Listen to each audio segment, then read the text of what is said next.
परछाई का आतंक।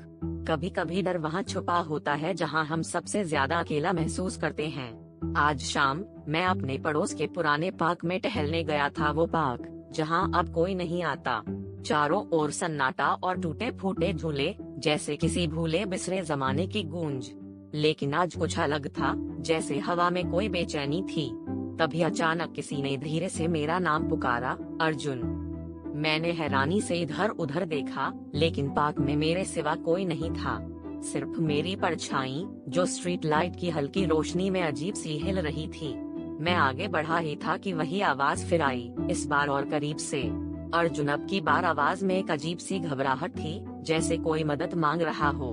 मैंने डरते डरते पीछे मुड़कर देखा, लेकिन वहाँ सिर्फ मेरी खुद की परछाई थी, लेकिन वो अब पहले से बड़ी और डरावनी दिख रही थी। मैंने खुद को समझाने की कोशिश की कि शायद ये मेरी थकान का असर है, मगर तभी मेरी परछाई ने अचानक एक अलग दिशा में हिलना शुरू कर दिया, जैसे उसकी अपनी कोई मर्जी हो। मैं जड़ हो गया। वो परछाई अब मेरी हरकतों की नकल नहीं कर रही थी, बल्कि मुझे अपनी ओर बुला रही थी। मेरी सांसें तेज हो गईं। मैं वहाँ से भागना चाहता था, लेकिन पैर जैसे जमीन में गड़ गए थे।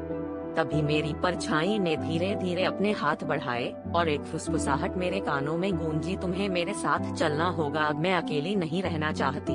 आने वाले पल में मेरी आंखों के सामने मेरी खुद की परछाई ने मुझे अपनी बाहों में खींच लिया।